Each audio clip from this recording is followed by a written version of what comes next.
On April 15th, 2019, we watched in horror as the unthinkable happened. The iconic and much beloved Notre-Dame de Paris went up in flames, and over 800 years of history became so much billowing ash and smoke. But the singular tragedy of that cathedral got me wondering, might the physical fire represent a more metaphorical one? Might it in fact represent the destruction of an entire way of thinking? The long-term, multi-generational mode of thought often referred to as cathedral thinking.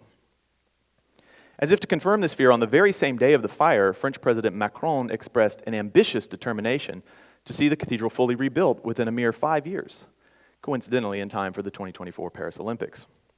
And no sooner were the flames out than a call was issued for an architectural competition to redesign the spire, with architects swiftly tweeting and Instagramming their proposals in a feverish jockeying for position.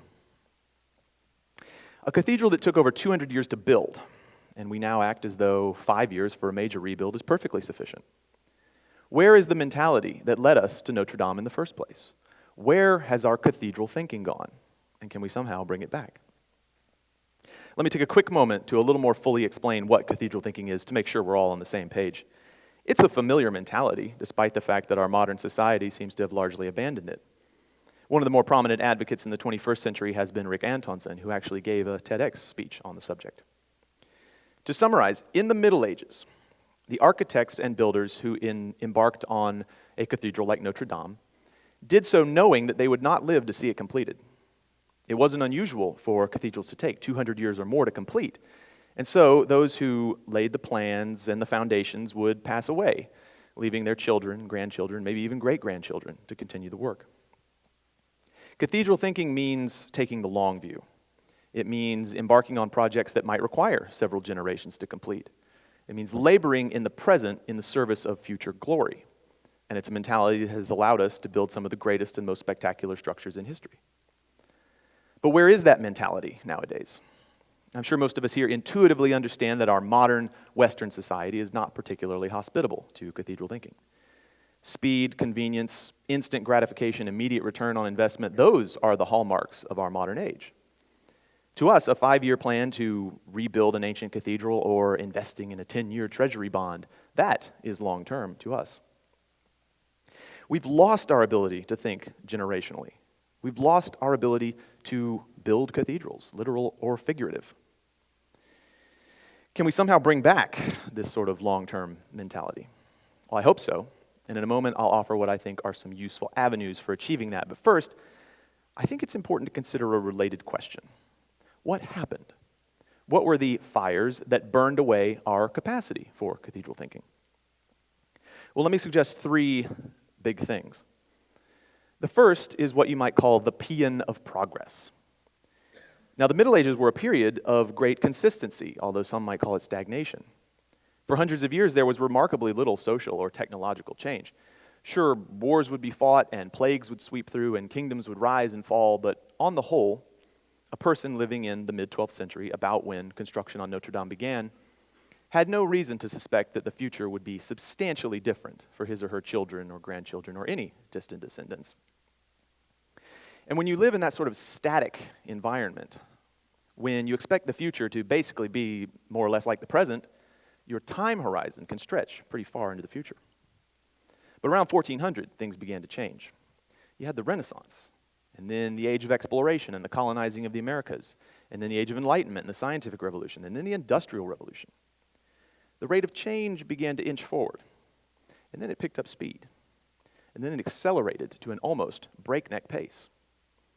I mean, think of the remarkable changes that happened in the 19th century and how they were nothing compared to the more astonishing changes that came in the 20th century.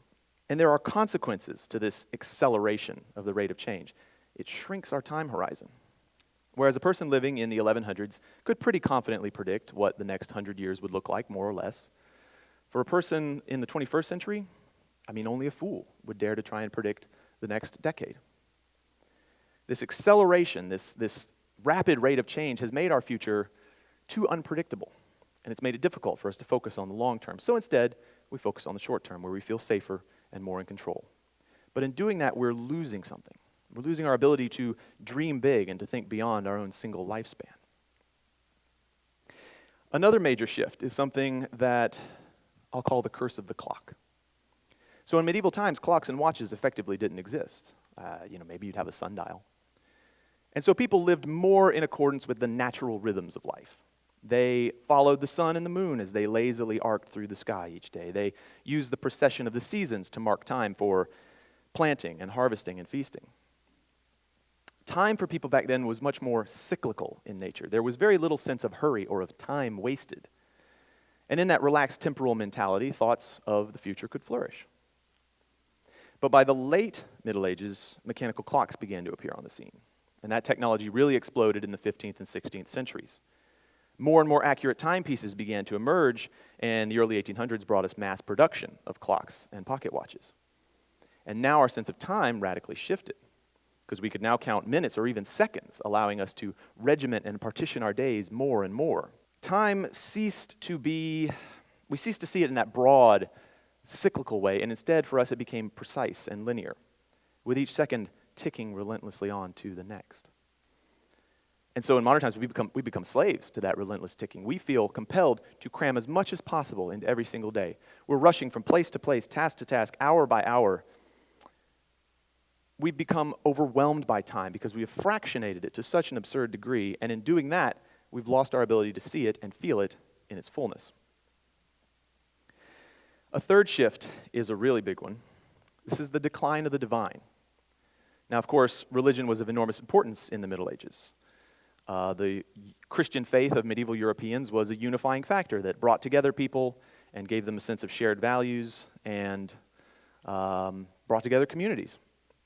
At its best, religion was a source of inspiration that inspired people to build magnificent cathedrals to glorify God. And the builders of those cathedrals were working in the service, not so much of hefty wages, but in the service of a greater purpose. Also, perhaps of equal importance, the church promised life after death.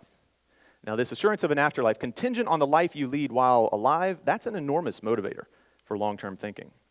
When you see this life as only a prelude, you focus less on succeeding just in the here and now, and instead you live with an eye on the horizon, a sense of how your actions might influence the future. But recent centuries have utterly eroded the unifying power and purpose of religion. The Protestant Reformation exposed and then widened major cracks in the facade of the Catholic Church and precipitated a splintering into numerous sects. The authority of the clergy began to give way to more personal interpretations of doctrine, and religion soon became a force more divisive than unifying. In the Age of Enlightenment, the scientific revolution then followed, and they too dealt powerful blows to religion, exposing and ridiculing much of its irrationality and superstition, so that by even the turn of the 20th century, religion was a shadow of its former self. And we can see the effects of this transformation today. Fewer people are religious at all, and of those who are, fewer of them tend to associate with particular denominations. Instead, they seem to be seeking spirituality, which is a much more personal and eclectic form of faith. Meanwhile, the afterlife has become something of an afterthought. Not only do few churches seem to talk about hellfire anymore, they rarely seem to speak about paradise. And so the rise of prosperity gospel, that's probably a quintessential example of how many churches have turned their attention to helping us succeed in this fleeting life instead of encouraging us to take the long view as they once did. So there's the bad news. A lot has changed over the last few centuries, and it looks as though the 21st century might represent a funeral for cathedral thinking. But is there a way for us to resuscitate our capacity for long-term thinking? Now, there's no going back to the Middle Ages, but maybe we can find a way forward. I believe we have hope, and it may be rooted in our burgeoning understanding of human motivation. In particular, the author Dan Pink offers 3 rich sources of inspiration, those being purpose, mastery, and autonomy. So let's talk now for a moment about how each of those 3 things can be used in the service of revitalizing cathedral thinking. First, as always, is purpose. Humans crave a sense of meaning, a feeling that we are part of something greater, that our lives will mean something in the end. Modern society is pretty devoid of that. As noted, religion has substantially faltered, and while there are plenty of modern isms to choose from, capitalism or communism, nationalism or internationalism, none of them can really offer us a sense of the transcendent, the sublime. Instead, our self-centered consumerist culture has mired us in irrelevance and burdened us with existential anxiety. what we need, what we hunger for, are unabashedly ambitious calls to purpose. Look at how the Apollo program, although only about a decade long, inspired and united us with its brave pursuit of a new world. We threw ourselves into that project, emotionally and financially, with little concern for profit or personal advantage. We need projects like that tap into the heroic and aspirational sides of our nature, because those are the projects that can start to bring us together and make us see ourselves as more than lonely individuals, as evidenced by Earthrise, the famous photo from Apollo 8, which really viscerally reminded us that we are all inhabitants of the same fragile planet. When we think more in terms of purpose than profit, we begin to think transpersonally. We see ourselves more as humanity than as individual humans. We think more in terms of our species than our separate tribes. And in doing that, we can begin to reattain that strong, unified sense of inspirational purpose that, in the past, really only religion could provide. Next is mastery. Now, the architects, the laborers who worked on medieval cathedrals were serving a greater purpose. But they did also reap a personal reward. However, it wasn't money. It was the opportunity for them to demonstrate their mastery of their craft. When people have a chance to put their talents to work for a really great purpose that they're passionate about, that's where magic happens. A lot of times people will even work for free if it means they get to do something that they love and show off something they're good at. Think about how Wikipedia was built. Its page authors don't get money for their efforts. Their wages are the satisfaction of demonstrating to themselves and to others and to the world their mastery of particular subjects, and just the joy of teaching and sharing information. As a result, you have the world's most comprehensive encyclopedia, a sort of digital cathedral, built not in pursuit of profit, but in service of mastery. Also, something interesting often happens when people are engaging their mastery. They will sometimes lose their sense of time.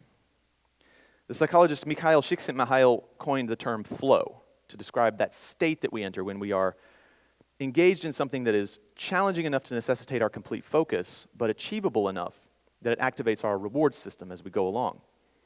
We can probably all think of times when we've been working on a really interesting, engaging project or just playing a game that completely sucks us in. And when we finally come to, we have no idea how much time has passed. Utilizing our mastery to engage flow states is an excellent way of freeing ourselves from our servitude to the clock and instead re-engaging with purposes and projects that are more timeless in nature. Finally, autonomy.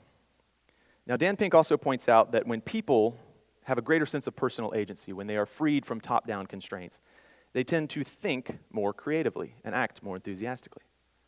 I'm sure we all have examples from our work life where we're told exactly what to do and how to do it, and those jobs suck the life out of us.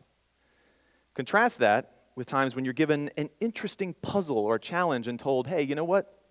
Have fun, be creative, just figure it out the best way you can. Our response to those kinds of situations is vastly different. Unfortunately, though, in recent times, we seem to have lost a lot of faith in ourselves and others to creatively problem solve. And what's worse is that we've lost faith in future generations to do so. Let me offer some contrasting examples from American history. Start with the United States Constitution, the backbone of our democratic republic.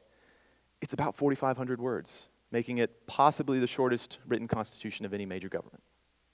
The founders were wise enough to enshrine some really big ideals, some purpose, within a solid but pretty basic structure. And they trusted that future generations would figure out the details. Similarly, the Homestead Act of 1862, which for better or worse transformed the American West, it was 2 written pages. Now contrast that with many modern bills, such as the Affordable Care Act, aka Obamacare, which clocks in at over 900 printed pages. The authors of these modern bills, instead of trying to encapsulate some really big ideas, a big purpose, within a solid but flexible structure, no, what they're trying to do is to dictate not just the present, but also the future, with these lengthy Byzantine provisions.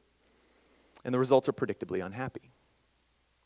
So how can we possibly, bring back autonomy so that it might serve cathedral thinking? Ironically, I think it might involve harnessing our obsession with progress. If you've ever played video games, You're familiar with the concept of a save point, where when you've completed a particular task or just reached a certain place, you're allowed to save your progress. When we envision big cathedral-type projects, we should certainly have an inspiring and unifying purpose at its core, and we should paint a broad-stroked vision of what it will ultimately look like, but then allow each team or each generation to complete their stage of the project however they see fit, utilizing creative new ideas and maybe technologies that we can't predict from our place in the present. All that matters is that they reach their save point, from which the next team or generation can take over and continue the quest. And in doing that, we can take big, seemingly intractable problems like combating climate change or colonizing other planets and break them down into more manageable bite-sized chunks and also satisfy our need for a sense of progress along the way. So ultimately, yes, I believe that cathedral thinking, like Notre-Dame itself, can rise from the ashes. And it really has to, because the challenges that humanity faces now and in the future will require long-term thinking. And while the last 500 years may have burned away the old structures that supported cathedral thinking in the Middle Ages, we have a chance to build a new scaffolding, utilizing our growing understanding of human flourishing. So let's try to get away from that instantly gratifying but empty-calorie diet of pure profit, and instead begin pursuing a more life-giving and soul-nourishing diet that includes things like autonomy, mastery, and purpose. And if we do that, I believe we can build cathedrals again. Thank you.